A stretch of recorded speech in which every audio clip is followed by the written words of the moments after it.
Mes chers amis, dans cet évangile de Lazare que nous venons de lire, d'écouter en ce dimanche, il est à noter que toutes les personnes qui participent à cet évangile sortent.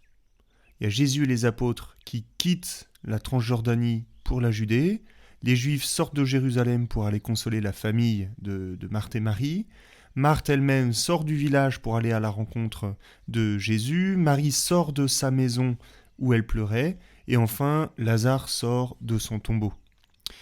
Eh bien, comme chacun d'entre eux, chacun des personnages de cet évangile, vous aussi, nous sommes enfermés bien souvent. Ce sont des prisons mentales dans lesquelles nous sommes enfermés. Parfois, ça peut être des fausses idées sur nous-mêmes, je suis nul, ou des ressentiments, les autres m'ont fait échouer.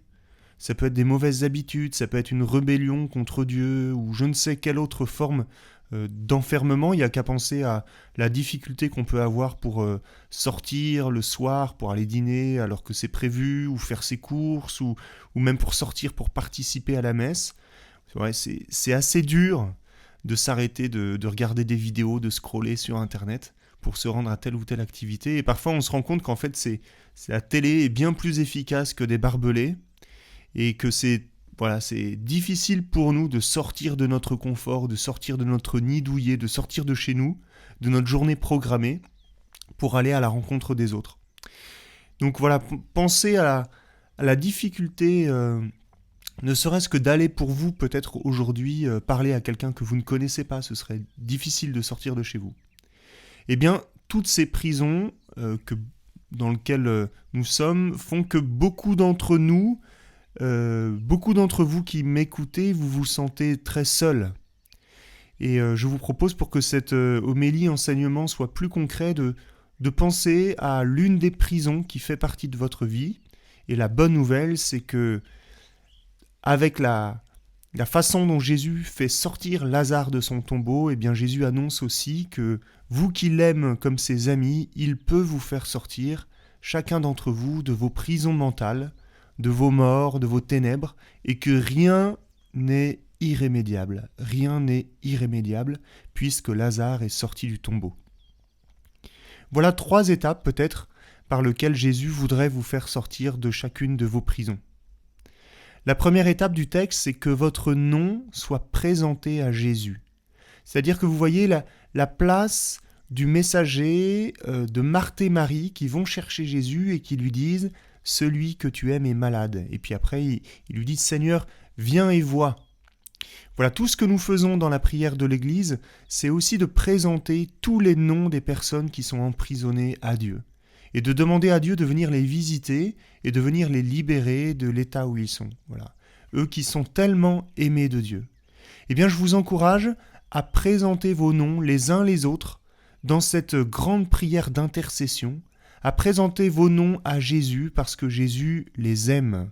Et comme Marthe et Marie ont présenté le nom de Lazare à Jésus, eh bien, pour que vous soyez libérés, vous avez besoin que l'Église présente vos noms à Jésus. La deuxième étape, c'est que vous puissiez écouter comme Lazare avant vous, Jésus qui vous appelle de dehors et qui vous demande de sortir. Voilà, il y a ce passage dans l'Évangile où Jésus parle d'une voix forte et fait quitter à Lazare son tombeau en disant « Viens dehors ». Eh bien aujourd'hui, alors que vous m'écoutez, peut-être que vous entendez par la puissance de l'Esprit Saint cette voix à l'intérieur de vous qui vous dit « Sors de ta prison, sors de chez toi, sors de cette prison mentale dans laquelle tu es enfermé et par la puissance de l'Esprit, quitte cette prison et quitte ta rébellion, quitte ta maison, quitte ton confort, quitte tes idées noires, quitte ta timidité. » Entendez l'Esprit Saint qui vous appelle maintenant à sortir et peut-être que certains sentent que c'est maintenant même en entendant ces paroles que la puissance de Dieu se déploie en eux et ils sentent qu'aujourd'hui cela s'adresse à eux. Cette parole vient dehors, s'adresse à eux. Et donc sortez maintenant, sortez, suivez l'appel de Dieu, ayez confiance parce que sa puissance peut tout. Et puis la troisième étape, vous voyez, c'est que il est significatif que lorsque Lazare sort, il est encore enserré dans ses bandelettes. La guérison n'est pas finie. Et donc vous qui êtes allez sortir de vos prisons par l'appel de Dieu, votre guérison n'est pas finie. Vous avez besoin des uns et des autres pour qu'ils vous enlèvent les bandelettes. Et Jésus confie la mission à ceux qui sont là d'enlever les bandelettes de Lazare qui le retiennent encore à la mort. Et cela, c'est le rôle de la communauté.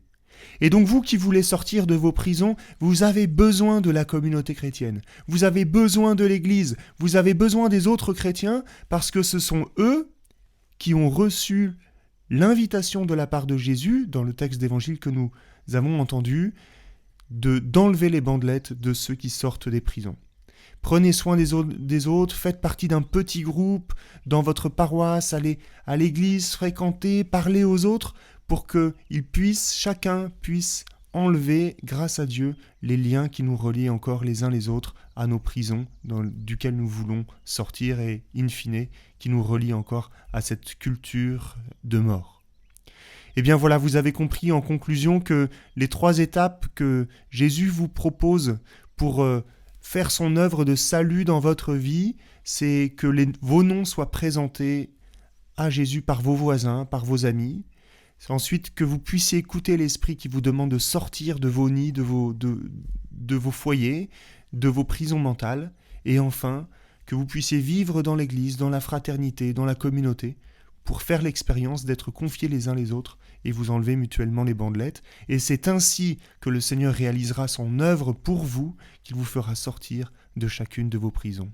C'est ce que nous fêterons particulièrement ensuite, le jour de Pâques, où vraiment le tombeau par excellence a été vaincu, la mort a été vaincue et la vie a repris sa place. Qu'il en soit ainsi, je vous confie tous, au nom du Père et du Fils et du Saint-Esprit.